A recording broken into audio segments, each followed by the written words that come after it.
LA 침례교회 주일 오전 예배에 함께 참석하신 모든 분들을 주님의 이름으로 환영합니다. 예배 시간이 되었습니다. 자리에서 일어나셔서 함께 찬송가 25장 힘차게 부르면서 함께 주일 예배 시작하도록 하겠습니다. 찬송가 25장 주 하나님 큰 일을 행하셨네.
살아계시는 아버지 하나님 감사합니다. 오늘도 하나님의 영원하시고 불변하신 그 성품으로 말미암아서 우리가 이 시간 함께 모여 하나님께 예배드릴 수 있게 이 귀한 시간 허락해 주신 것을 이 시간 다시 한번 감사드립니다. 아멘. 하나님, 이제 계절이 하나님께서 주신 질서에 따라서 이제 점점 선선해지고 있습니다.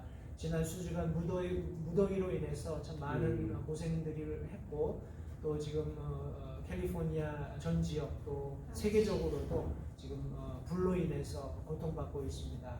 이것이 성경이 말씀하고 있는 마지막 날에 일어날 많은 참 끔찍한 일들의 아주 작은 부분이지만 우리가 경험하고 있다는 사실을 다시 한번 생각해 볼 때, 하나님, 이것은 우리가 참 할 수만 있다면 피해야 하는 그런 하나님의 진노 가운데 하나라고 믿습니다.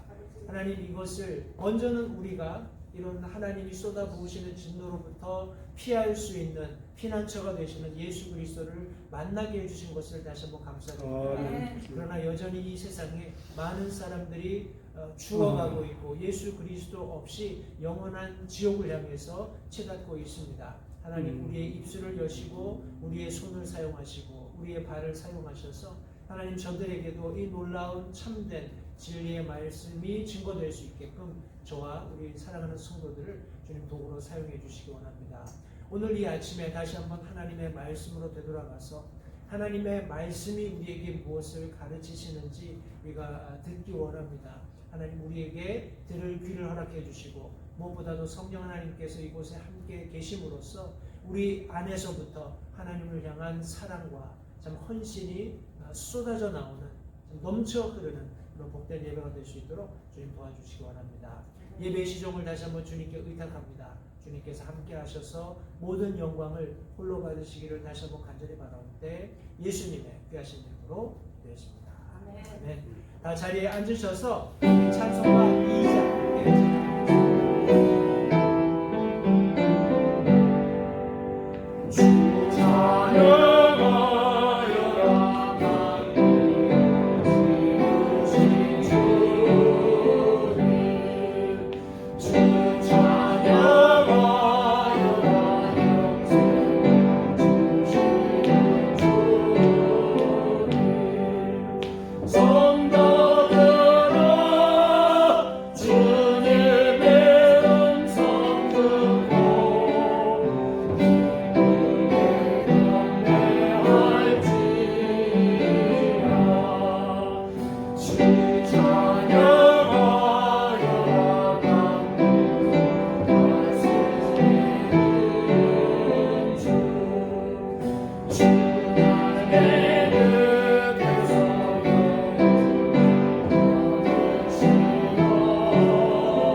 찬양하겠습니다. 주 교회 소식을 몇 가지 함께 나누도록 하겠습니다. 제가 기도 시간에도 잠깐 언급했습니다만 특별히 캘리포니아 지역뿐만 아니라 세계적으로도 여러 각처에서 이 산불들 때문에 굉장히 고통을 받고 있는 것 같습니다.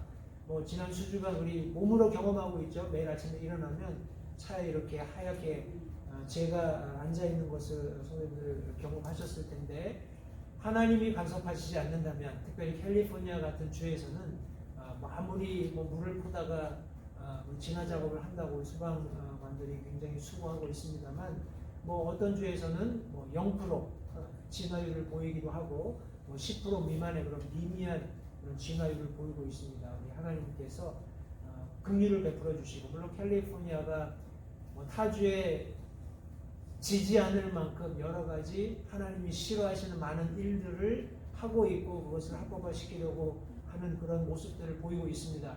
그리스도인으로서 이런 뭐라고 할까요? 하나님을 대적하는 주 안에 사는 것이 굉장히 고통스럽기는 하지만 제가 그런 생각을 하면서 우리 다음 주 말씀을 준비하게 됐습니다. 제가 카톡으로 알려드린 것처럼 다음 주에는 우리 소돔과 고모라에 관한 그 말씀을 가지고 좀 교훈을 나누기 원하는데 성도님들 부득불 하나님께서 하나님의 말씀을 거역하는 사람들에게는 적절한 그런 어떤 진노를 쏟아부으시는 것이 맞습니다. 그러나 가령 믿는 그리스도인들이 그 가운데 있다면 하나님이 어떻게 하시는가 다시 한번 생각해 보시고 저와 여러분들이 이 시대를 살면서 그런 상황 가운데 있을 때 아마도 하나님께서 저와 여러분들에게 뜨겁게 기도하도록 의인의 간구가 역사하는 힘이 많다는 하나님의 말씀에 근거해서 우리의 삶을 먼저는 되돌아보고 정말 내가 하나님의 눈앞에 의로운가 구원받고 말씀대로 살려고 노력하는 삶을 살고 있는가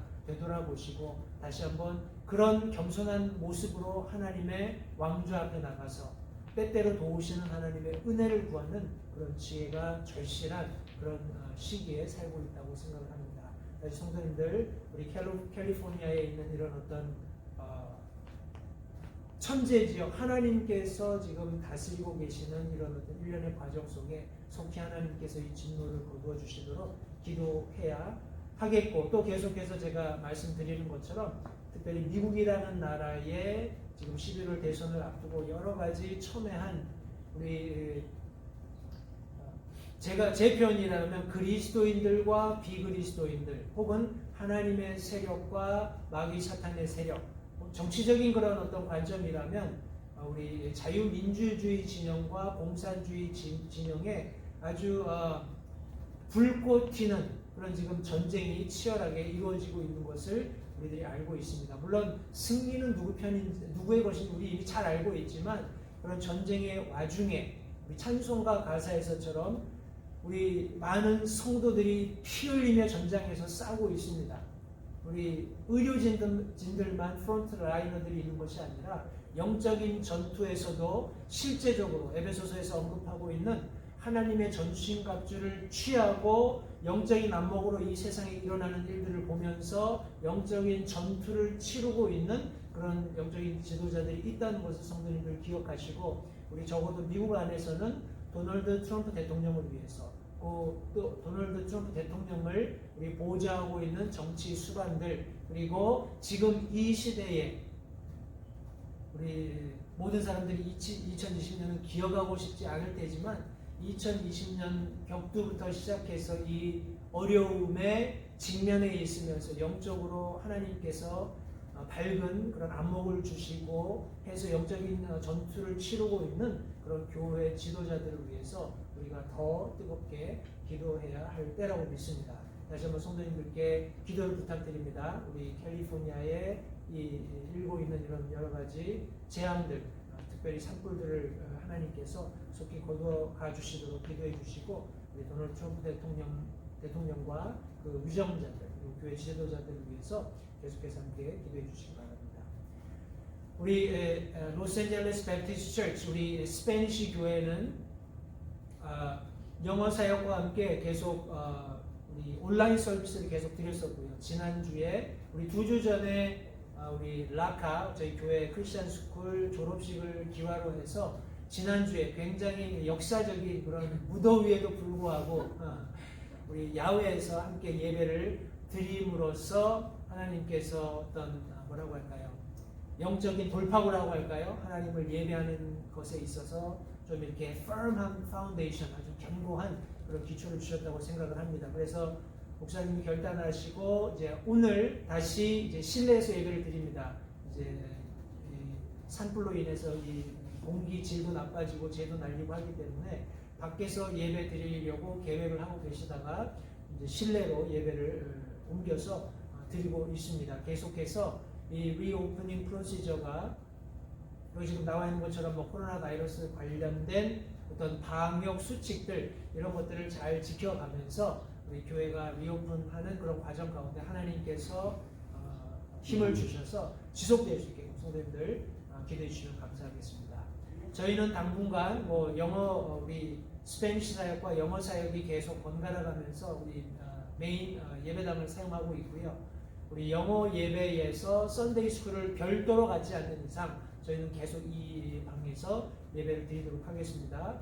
뭐 나중에 정상적으로 예배 드릴 수 있는 그런 상황이 되면 저희는 2층 예배실로 자리를 옮기겠습니다만, 특별한 공지사항이 없는 한은 성도님들 계속해서 이 자리에 함께 오전 11시에 모여서 우리 인퍼슨으로 계속해서 예배를 드리도록 하겠습니다.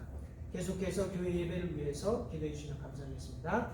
우리 시간 다 함께 자리에서 일어나셔서 찬송가 17장 첫 절 마지막 절 구절을 찬양하고 하나님의 말씀을 경배하라 경배하자 만왕의 왕 주님께 주의 말씀 전받을 때 정신으로 구하라. 성령 충만 없으면 모든 것이 헛되네. 형제들아 기도하세. 성만으로 하나님을 사랑하니 서로 사랑합시다. 주는 오실 그날까지 주의 사랑 전하세. 우리 모양 천국에서 주와 함께 거할 때 주같이 이제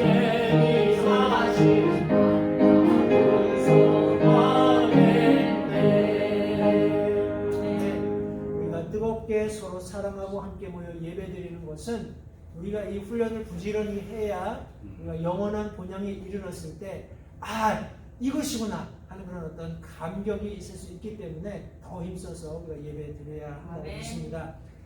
오늘 이 시간에는 성도님들과 함께 베드로전서 2장 4절로 8절에 있는 말씀 가지고 우리 베드로전서 말씀을 함께 계속해서 공부하도록 하겠습니다. 제가 잠시 언급드린 것처럼 다음 주에는 우리 소돔과 고모라와 관련된 창세기 말씀 또 그 말씀을 인용하고 있는 신약의 여러 말씀들을 가지고 함께 말씀을 나누도록 하겠습니다. 오늘은 베드로전서 2장 4절로 8절까지 있는 말씀, 굉장히 의미심장한 말씀입니다. 이 말씀을 통해서 교훈을 얻기 원하는데 제가 하나님의 말씀을 받들어 읽겠습니다. 참으로 사람들에게는 거부당하였으나 하나님께는 선정받은 돌, 곧 보배로운 산돌이신 그분께 나아와 너희도 살아있는 돌들로서 영적 집으로 건축되고 예수 그리스도를 통해 하나님께서 받으실 만한 영적 희생물을 드리는 거룩한 제사장이 되었도다. 그런즉 성경 기록에도 보라, 내가 선한 보배로운 으뜸 못등이 돌을 시온에 두노니 그를 믿는 자는 방황하지 아니하리라 하시는 말씀이 들어있느니라. 그러므로 그분께서 믿는 너희에게는 보배로우시나 불순종하는 자들에게는 건축자들이 거부한 그 돌이 되셨느니라. 바로 그 돌이 모퉁이의 머릿돌이 되고 걸림돌과 실족하게 하는 반석이 되되 순종하지 아니하여 말씀에 걸려 넘어지는 자들에게 그리 되었나니 그들은 또한 그렇게 되도록 정하여 졌느니라. 아멘. 오늘 본문의 말씀을 가지고 믿음의 기초, 이런 제목으로 함께 말씀을 나누도록 하겠습니다. 우리 말씀을 위해서 잠시 기도하고 함께 말씀을 나누겠습니다. 사랑이 많으신 아버지 하나님 감사합니다. 오늘 다시 한번 복된 주일을 저에게 허락하시고 사랑하는 성도들을 한자리에 불러 모아주시고 하나님의 말씀에 참 순수한 꼴을 함께 나눌 수 있는 귀한 특권을 이 시간 허락해 주셔서 다시 한번 감사드립니다.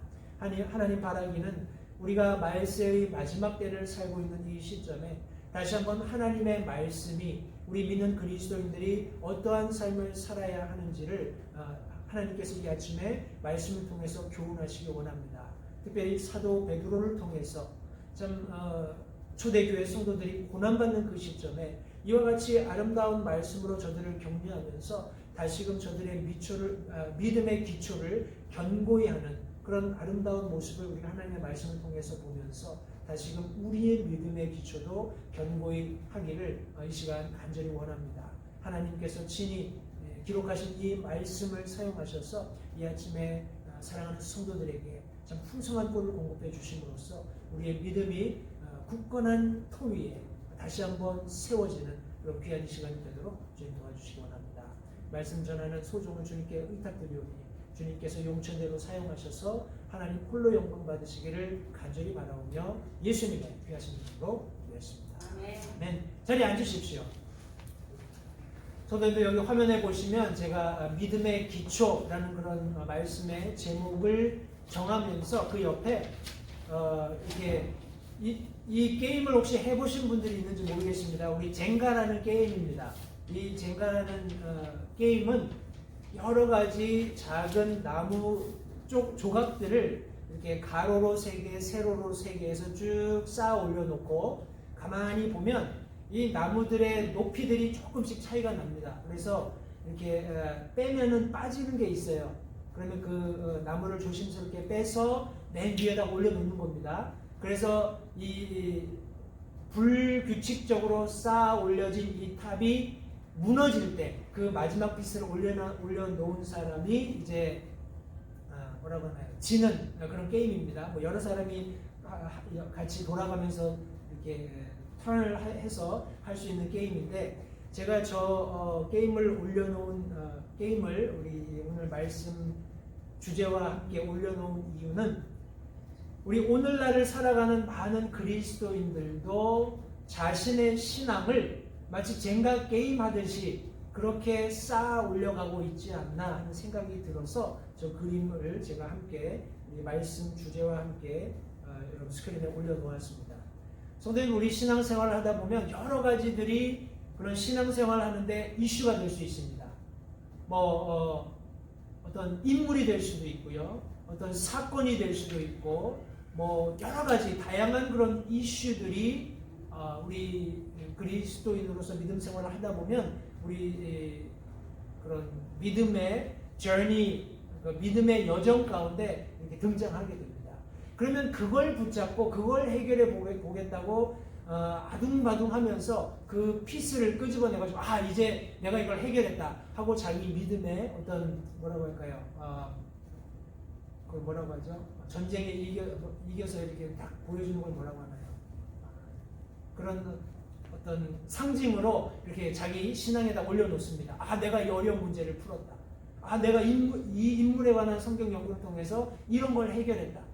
그런데 성도님들 그런 신앙생활을 계속 하다 보면 어떤 큰 어려움, 내가 해결할 수 없는 난제에 봉착하게 되면 그걸 가지고 씨름하다가 결국에는 그 신앙이 뿌리부터 무너져 내리는 그런 상황을 종종 경험하곤 합니다.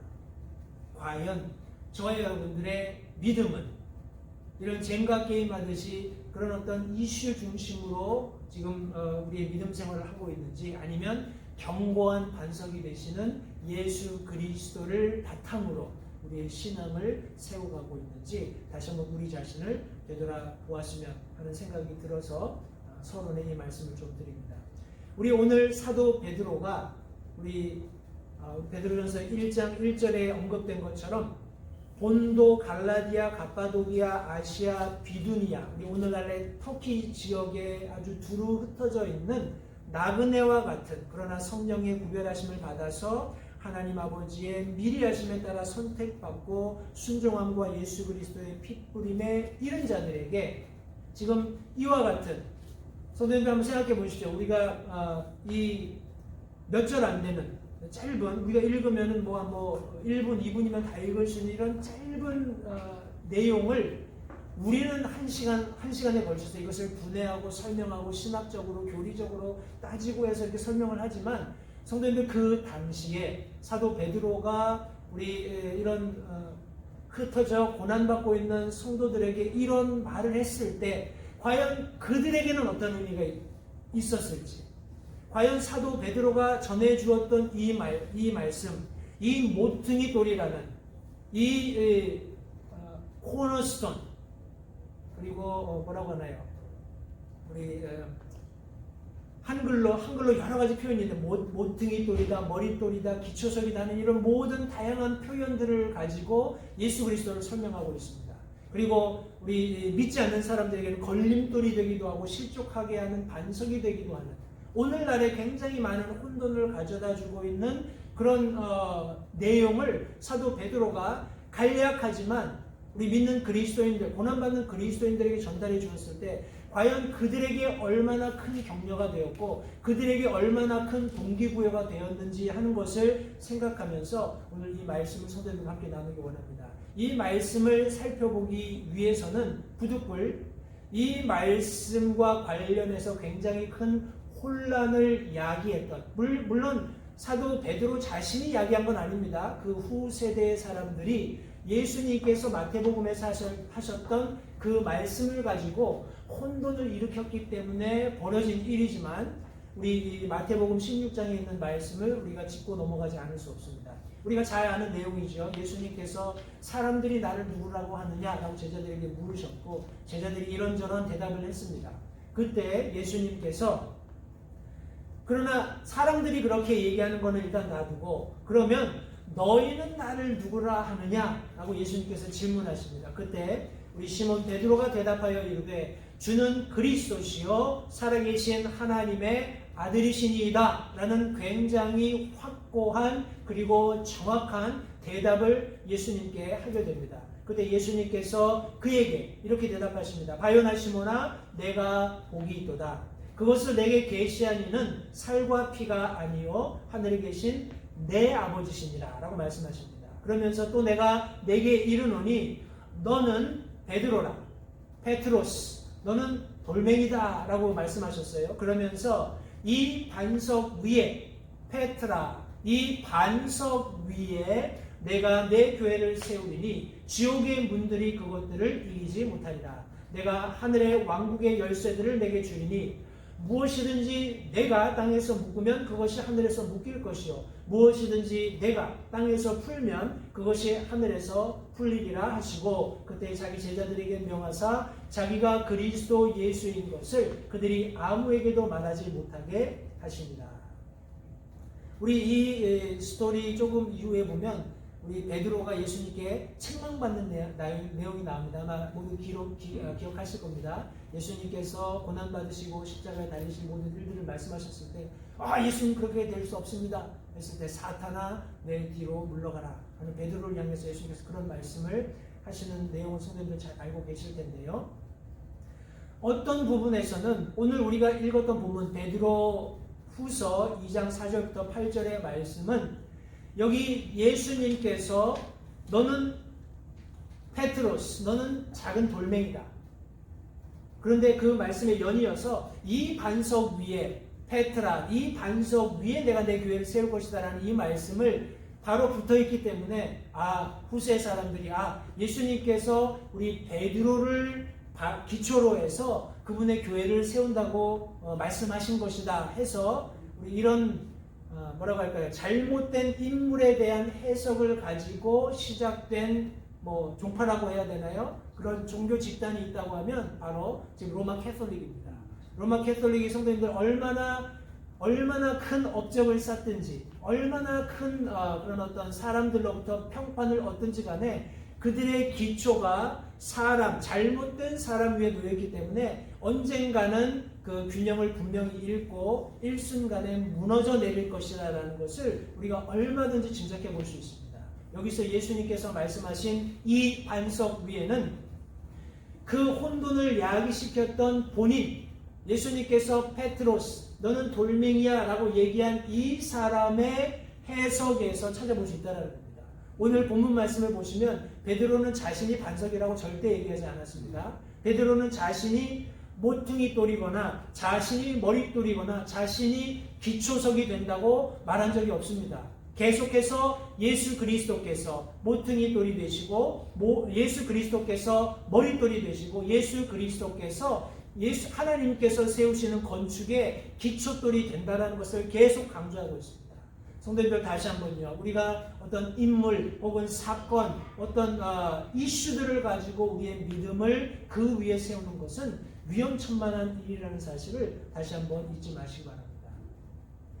여러 가지 베드로에게 하나님께서 주신 실제적인 권위들이 있습니다. 그가 이 세상에서 하는 일들, 이 세상에서 내린 어떤 결단들이 천국에서도 동일하게 하나님의 왕국에서도 동일하게 역사하는 그런 원리들을 가지고 실제적으로 베드로가 그렇게 일했던 것이 사실입니다. 이방인들에게 복음이 전파될 수 있다는 것을 그가 알았고 그것을 설명했을 때 비로소 이방인들에게 복음이 전달되는 그런 놀라운 역사가 베드로 이후에 사도 바울을 통해서 놀랍게 우리 펼쳐진 것을 사도행전이 기록하고 있습니다. 여러 가지 하나님께서 그에게 주셨던 사도로서의 권위 속에 해당되는 왕국의 열쇠들 중에 하나를 사도 베드로가 오늘 베드로전서 2장 오늘 본문 말씀을 통해서 여러 가지가 있겠습니다만 여러 가지 해석이 있겠습니다만 그 중에 하나를 풀었다 열었다 그런 생각을 해봅니다.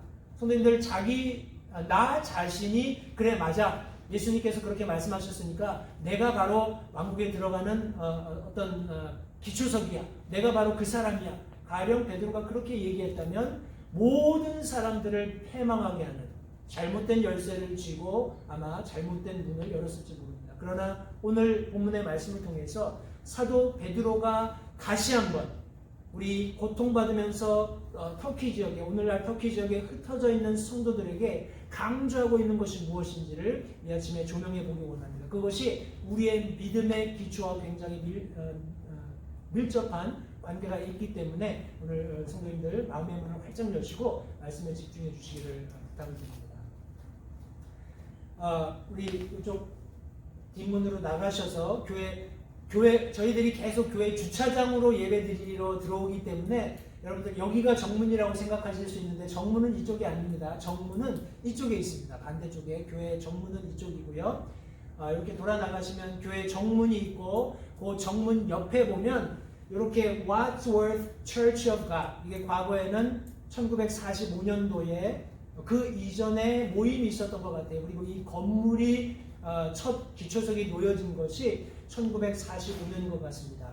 저 위치가 기초석이 있거나 아니면 머릿돌이 놓여진 그런 자리는 아닙니다. 오늘날의 그런 어떤 건축 양식은 많이 바뀌었습니다. 해서 건물을 멋있게 지어놓고 건물 입구 잘 보이는 곳에다가 이렇게 대리석이나 이렇게 멋있는 돌을 가지고 거기에 이 건물의 이름이 무엇인지, 용도가 무엇인지, 어떤 사람들이 기여했는지 그런 내용들을 적어서 기념하는 그런 돌들을 붙여놓곤 합니다. 이것도 1945년도에 이렇게 했다고 생각되진 않고 이 건물을 리퍼비시 하면서, 리모델링 하면서 기념해서 이렇게 돌을 깎아서 이 자리에 놓았다고 생각을 합니다. 우리가 지금 베드로가 설명하고 있는 모퉁이 돌이라든지 머릿돌이라든지 기초석이니 하는 것들은 그 당시에 이 글을 받았을 때 사람들이 모두 이해할 수 있는 기본적인 건축 양식에 기인합니다. 여기 지금 그림에서 보여지는 것처럼 저 밑에 큰 돌이 보이시죠? 가장 큰 돌멩이를 이렇게 건물이 시작되는 어떤 지점에 위치했을 때 그 돌을 기준으로 해서 이제 건물의 모양이며 방향이며 하는 것들이 결정이 되는 것을 우리 이 당시 성경에 기록된 당시의 건축 양식들이 보여주는 것입니다.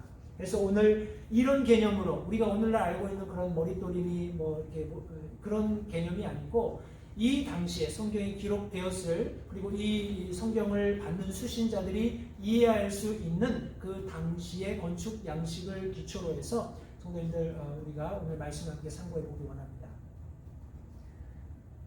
우리 집을 짓는 재료들이 오늘날은 굉장히 많이 발달을 했습니다. 이제 과거로 되돌아가 보면 짚을 말려서 집으로 이렇게 뭐라고 하나요? 용마루를 얹고 기와를 우리 짚을 얹고 하는 그런 우리 나무 뭐라고 하나요? 목조나 우리 건초로 가지고 집을 짓는 그런 재료들도 있었고, 그 이후에 황토를 발라서 집을 짓는 그런 기능도 있었고요. 그 이후에는 벽돌을 굽는 기술이 발달을 해서 벽돌을 반듯반듯한 모양으로 잘 구워서 이렇게 벽돌을 짓기도 하고, 요새는 이렇게 뭐라고 하나요? 스틸 빔이죠. 우리 쇠로 이렇게 견고하게 기둥을 받고 거기에 이제 여러 건축 자재들을 해서 다양한 이렇게 믹스처입니다. 여러 가지 다양한 복합적인 그런 재료들을 가지고 건축을 짓곤 합니다. 이런 모든 건축들을 우리가 가만히 살펴보면 그 건축 재료를 왜 사용하는지에 따라, 어떻게 사용하는지에 따라서 그 건축의 어떤 특성이 결정이 되는 겁니다. 그죠? 벽돌로 짓는 사람은 벽돌로 짓는 집에 어떤 매력이 있기 때문에 그렇게 하는 것이고, 우리 메탈을 가지고 이렇게 집을 짓는 사람은 거기에 어떤 특징이 있고 그렇게 했을 때 좋은 장점이 있기 때문에 그렇게 하는 거라고 생각을 합니다. 근데 예수님께서 특별히 여기 설명된 대로 하나님의 건축 방식에 이런 예수 그리스도께서 기초가 되심으로써 지어지는 그런 어떤 영적인 집에는 그 나름대로의 독특한 특징이 있기 때문에 우리 이와 같은 설명을 했다고 생각을 하고요. 우리 말씀으로 되돌아가서 우리 믿음의 기초와 관련해서 지금 사도 베드로가 산 돌에 관한 living stone에 관한 설명을 여기 해주고 있습니다. 해서 우리 산돌에 대한 말씀을 같이 좀 나누도록 하겠습니다. 이거를 본문 말씀에 보시면 참으로 사람들에게는 거부당하였으나 하나님께는 선정받은 돌, 곧 보배로운 산돌이신 그분께 나와 예수 그리스도를 말씀하고 있습니다. 너희도 살아있는 돌들로서 영적 집으로 건축되고 예수 그리스도를 통해 하나님께서 받으실 만한 영적 희생물을 드리는 거룩한 제사장이 되었도다 라고 말씀하고 있습니다. 이 말씀 속에 보면 우리 이 산돌과 관련해서 사람들에게 산돌이 어떻게 보여지는지, 또 하나님께 어떻게 보여지는지, 또 믿는 사람들에게 어떻게 보여지는지를 설명하고 있습니다. 그 세 가지 관점에서 우리가 함께 빨리 말씀을 함께 좀 보기 원하는데요. 우리 에베소서 2장 20절부터 22절 말씀해 보시면 또 사도들과 대언자들의 기초 위에 세워진 자들이니라. 누가요? 저와 여러분이 그렇다는 겁니다. 많은 사도들, 대언자들의 기초 위에 저와 여러분들이 세워지게 되었습니다. 예수 그리스도께서 친히 으뜸 모퉁이 돌이 되시나니 그분 안에서 모든 건물이 꼭 맞게 함께 뼈대를 이루어 주 안에서 한 거룩한 전으로 자라가고 그분 안에서 너희도 성령을 통해 하나님의 처소로 함께 세워져 있느니라 라고 성경이 말씀하고 있습니다. 저와 여러분들이 영적인 집으로 세워져 가고 있다. 무엇을 근거로요? 하나님께서 허락하신 산 돌을 근거로 저와 여러분들이 거룩한 집으로 세워져 가고 있다라고 성경은 말씀하고 있습니다. 제가 보여드렸던 이 그림에서 보시는 것처럼 우리 기초석, 머릿돌 혹은 모퉁이 돌을 기준으로 해서 성도님들 지금 여기 돌들을 보시면 저마다 다 크기가 다릅니다. 저마다 다 모양이 달라요. 그런데 하나님께서 자신의 영적인 집을 건축하실 때 견고한 기초 위에 어떤 돌멩이든지 갖다 놓으면 그것들이 아구가 물려서 견고한 집을 이루어 갈 수 있는 메커니즘을 허락해 주신 것을 성경이 말씀하고 있습니다. 예, 어떤 사람은 큰 역할을 할 수 있습니다. 어떤 사람은 미미한 역할밖에 할 수 없을 수도 있습니다. 그러나 그 양자가 모두 교회 안에 존재할 때 하나님께서 예수 그리스도 위에 견고한 주님의 교회를 세워 가신다고 성경이 말씀하고 있는 것입니다. 고린도전서 3장 9절 말씀에 우리는 하나님과 함께 일하는 일꾼이요 너희는 하나님의 농사요 하나님의 건물이다 라고 말씀하고 있습니다. 사랑하는 성도 여러분, 저와 여러분들은 어떤 이슈나 어떤 사람이나 어떤 사건이나 성경 안에 난해한 어떤 구절들에 의존해서 우리의 믿음을 키워가는 것이 아니라 사람이신 예수 그리스도 이 땅에 오셔서 친히 귀한 보혈을 흘리시고 하나님의 권능으로 일으킴을 받으시고 지금 하나님이 보좌 우편에 앉아 계신 교회의 기초로 주시기로 작정하셨던 예수 그리스도를 믿는 믿음 위에 세워져 가고 있다는 사실을 절대 잊어버리지 마시기 바랍니다. 성도님들, 저와 여러분들이 하나님을 믿는 믿음 위에 어떤 모양으로든지 놓여지게 되면 또 다른 돌들이 내 주변을 견고하게 싸서 우리 성령께서 그것들이 떨어지지 않도록 견고함을 더하신다고 성경이 약속하고 있는 것입니다. 성도님들뿐만 아니라 우리는 영적 집으로 세워져 가고 있을 뿐만 아니라 성경은 하나님의 거룩한 제사장직을 수행하게 되었다라고 말씀하고 있습니다. 놀라운 특권이 아닐 수 없습니다. 우리 히브리서 13장 15절 말씀에 그러므로 우리가 그분으로 말미암아 계속해서 찬양의 희생을 하나님께 드리자. 그것은 곧 그분의 이름에 감사를 드리는 우리 입술의 열매니라라고 성경이 언급하고 있습니다. 성도님들 기억하십시오. 우리가 구약 말씀을 쭉 읽어보면 우리 출애굽기 이후에 있는 모든 말씀들에서 하나님께서 만들어주신 독특한 이스라엘 백성들에게 제시하신 예배 시스템 속에서 이 제사장이라는 직분이 얼마나 특별한가 하는 것을 우리가 살펴볼 수 있습니다.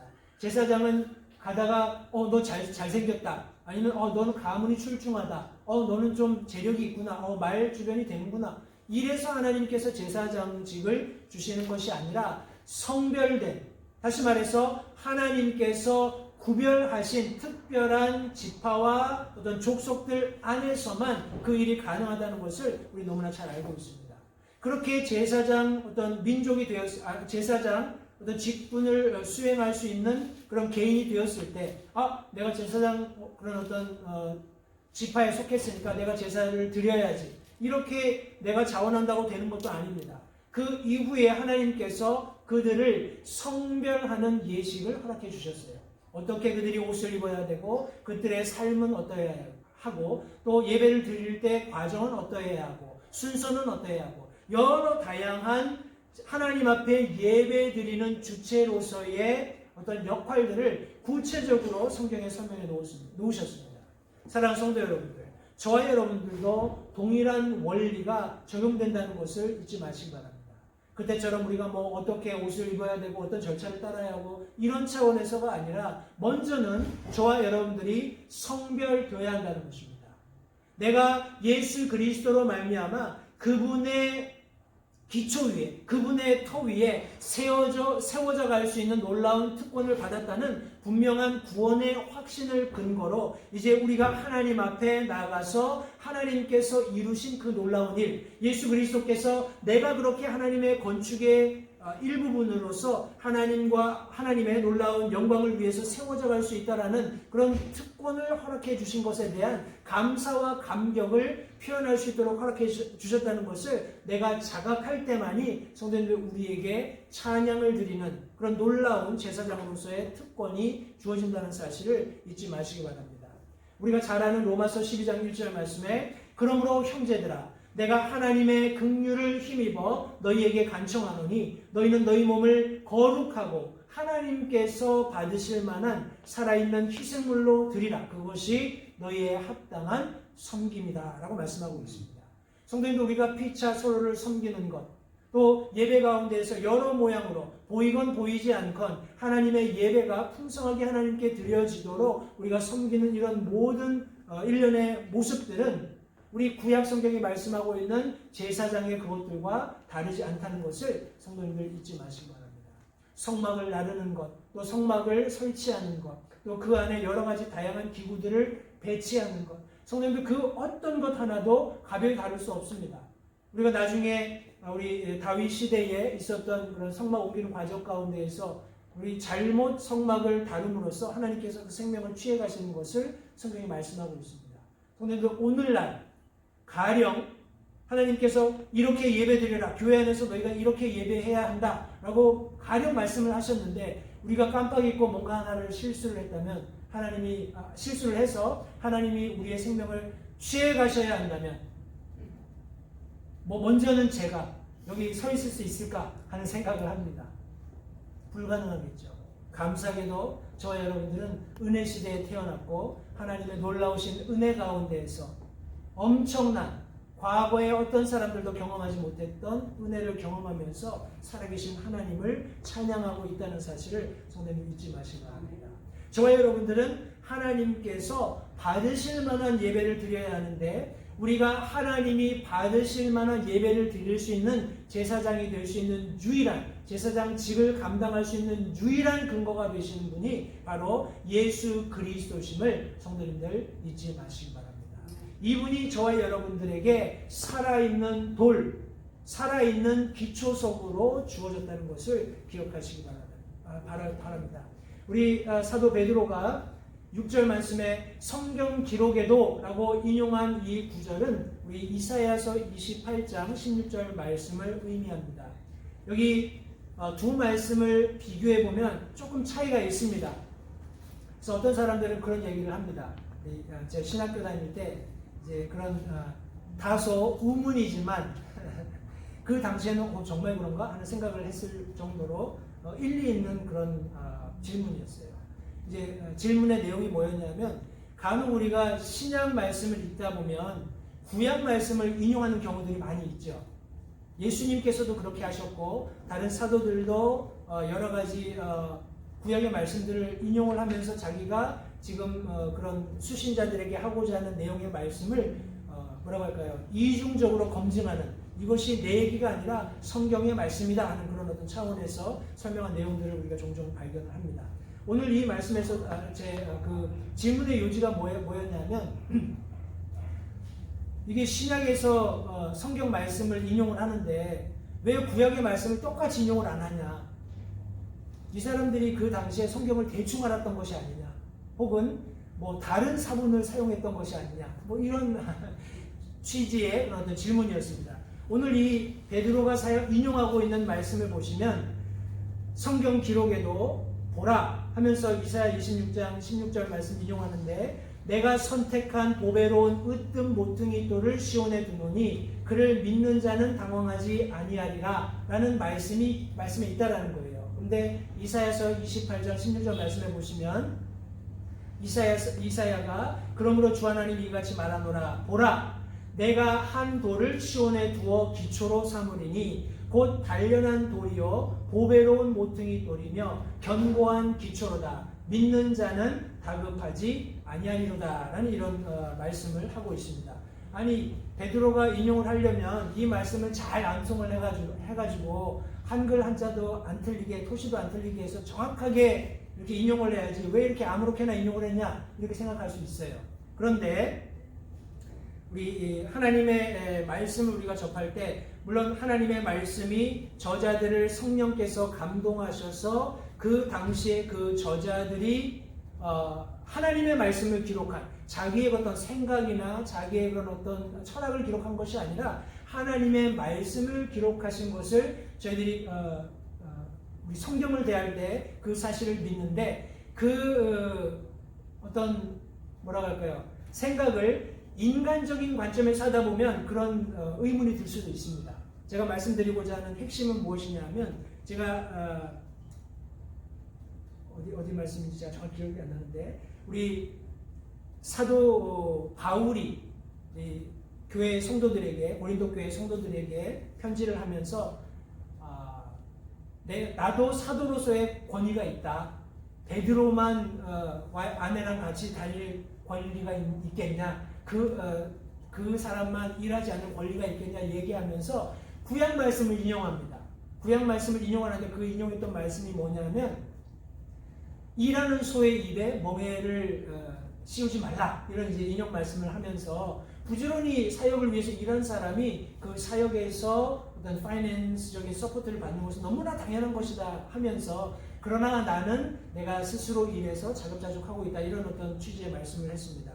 거기에 보면 구약 말씀을 어떻게 인용하고 있는지를 보십시오. 선생님들 구약 말씀 자체만 볼까요? 일하는 소의 입에 멍에를 씌우지 마라라고 얘기했을 때 아마 이스라엘 사람들은 이렇게 이리하면서 서로 이렇게 발색을 갈면서 아니면 뭐라고 하나 추수를 하면서 탈곡을 하면서 소 입에 멍에를 아쉬웠을 겁니다. 왜냐하면 성경이 그렇게 얘기하고 있으니까. 그런데 어떤 지혜로 사람들이 감히 이 말씀이 사도 바울이 적용했던 것처럼 이런 상황에 적용이 될까라고 상상을 할 수 있었겠습니까? 하나님의 감동으로 성령께서 사도 바울에게 영적인 안목을 열어주심으로써 구약에 있는 말씀이 그렇게 해석이 될 수 있다. 그런 상황에 적용될 수 있다라고 분명히 설명해 주신 겁니다. 오늘 우리가 읽고 있는 베드로전서 우리 2장에 있는 이 모퉁이 돌과 관련된 말씀도 사도 베드로가 지금 이 말씀에서 강조하고자 하는 것은 무엇이냐면 예수 그리스도께서 너희의 믿음의 기초가 되신다라는 것을 강조하는 것이지 이 기초가 되는 반석이 어떤 과정을 통해서 준비될 것이고 어떤 미래적인 차원에서 지금 이사야가 기록하고 있었던 당시에 예수 그리스도께서 오셔서 모퉁이 돌로 시온에 하나님께서 예비하신 돌이 될 것인데 그분이 단련된 돌이고 보배로운 모퉁이 돌이고 견고한 기초가 될 것이고 그분을 의뢰하는 사람은 다급하지 않을 것이다. 이런 취지의 말씀과는 사뭇 다른 지금 어떤 의미에서는 과거적인 어떤 예수 그리스도의 실체를 가지고 지금 예수님을 믿고 있는 그리스도인들에게 격려를 하고 있는 내용이잖아요. 그러니까 강조하고 있는 내용이 다르다는 겁니다. 우리 이사야서에서 말씀하고 있는 그분을 믿는 사람들, 하나님께서 시온의 기초로 둔 그 한 돌, 단련됐고 보배롭고 견고한 기초가 되는 그 돌을 믿는 사람들은 다급하지 않을 것이다 라고 말씀하고 있습니다. 여기 지금 다급한다라는 단어를 우리 성경 원어적 의미를 찾아보면 허둥댄다, 성급하다, 경솔하다 하는 그런 단어를 사용하고 있습니다. 그렇지 않다라는 거예요. 다시 말해서 허둥댈 필요가 없다라는 겁니다. 이 기초를 발견하고 그 위에 집을 짓는 사람은 허둥댈 필요도 없고 성급할 필요도 없고 경솔하지도 않다라는 겁니다. 신중하다라는 거죠. 그런데 지금 사도 베드로가 기록하고 있는 우리 베드로전서 2장 6절에 당황한다 하는 이 단어는 조금 의미가 다릅니다. 말 그대로 당황한다 혹은 난처하게 한다, 혼동한다, 잘못해서 동일시한다 하는 그런 의미를 가지고 있습니다. 사도 베드로가 이 말씀을 기록했을 당시에도 아마 사도 베드로를 굉장한 어떤 예수님의 제자로서 혹은 예수님께서 전에 이렇게 얘기하셨지 하는 것들 때문에 혼란스럽게 그를 다른 사도들보다 더 위에 두려는 그런 아마 생각도 가지고 있는 사람들이 있었을지 모릅니다. 해서 많은 사람들이 그렇게 함으로써 난처할 수도 있고 혼란스러울 수도 있고 잘못해서 동일시할 수도 있었던 상황이지만 사도 베드로는 예수님께서 선택하신 보배로운 으뜸 모퉁이 돌이 예수 그리스도신데 그분을 믿는 사람은 절대 당황하지 않는다. 그분을 믿는 사람은 절대 난처함을 겪지 않을 것이다. 그분을 믿는 사람들은 혼돈을 경험하지 않을 것이다. 그분을 믿는 사람은 잘못해서 나와 예수님을 혼동하지 않을 것이다 라는 것을 지금 여기 강조해 주고 있는 것입니다. 성도님들, 성경에 접근할 때 물론 이제 어떤 학자적인 관점에서 그런 질문을 할 수 있습니다. 왜 구약에서 말씀한 것과 신약에서 말씀한 것이 이렇게 다르냐? 제가 말씀드렸던 예와 같이 또 실제적으로 사도 베드로가 지금 여기서 우리 수신자의 그런 고난받아 흩어져 있는 성도들에게 강조하고자 하는 내용이 지금 예수 그리스도 자신이라는 것을 다시 한번 기억하시면서 그렇게 말씀을 이해하시면 좋겠습니다. 성도님들, 다시 한번요. 저와 여러분들의 믿음의 기초는 사람이 아닙니다. 어떤 사건이 아니에요. 어떤 이슈들이 아닙니다.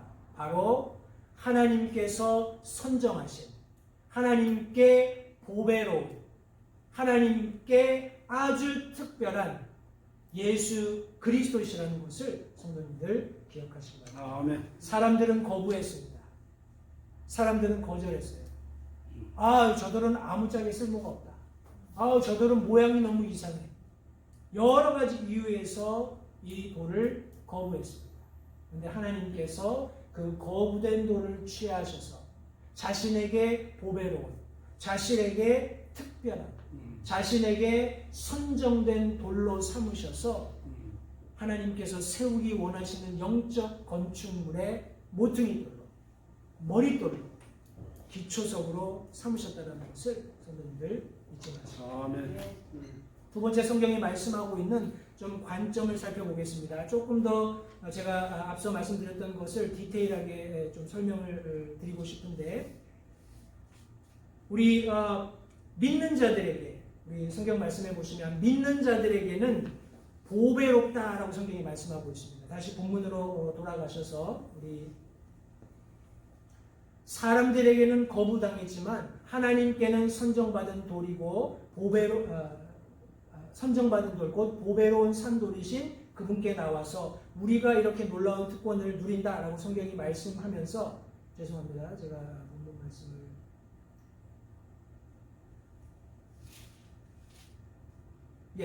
여기 그러므로 그분께서 믿는 너희에게는 보배로우시나 불순종하는 자들에게는 건축자들이 거부한 그 돌이 되셨다라고 말씀하고 있습니다. 그 한 절의 말씀 속에 우리 서로 다른 관점이 엿보이기 때문에 그 내용을 좀 성도님과 살펴보겠습니다. 믿는 자들에게 성경은 보배로운 돌, 보배롭고 귀중한 분이 되었다라고 말씀하고 있습니다. 우리 존귀하고 고귀한, 우리 성경 원어를 살펴보면 거기에 이런 의미가 조금 더 추가되어 있습니다.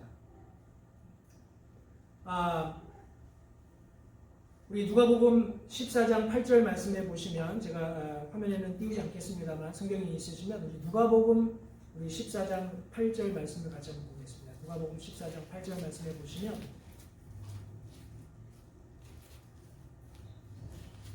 거기 예수님께서 우리 겸손해야 된다, 자기를 낮춰야 된다, 그런 취지의 말씀을 하시면서 결혼식 그런 어떤 일러스트레이션이죠. 예를 들어서 설명해 주시면, 너희가 혹시 결혼식에 가게 되면 높은 자리에 앉지 마라. 왜냐하면 너보다 더 특별한 손님이 오게 되면 너한테 와서 우리 손님이 오셨으니까 좀 낮은 자리로 옮겨주십시오 이렇게 얘기할지 모르니까, 그러니까 한마디로 얘기하면 어떤 모임에 갔을 때 상석에 주책 없이 가서 앉지 말라 그런 얘기입니다. 겸손하게 그냥 제일 낮은 자리에 앉아 있으면 그 주인이 와서 왜 이런 자리에 앉아 계십니까? 우리 저 높은 자리로 가십시오. 이렇게 할 때 훨씬 더 어너러블 하지 않겠느냐, 그런 취지의 말씀을 하십니다.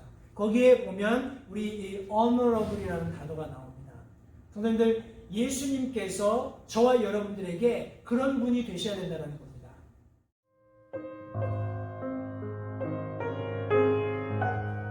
잠시 들으신 말씀에 따라 결단하는 시간을 가지시기 바랍니다.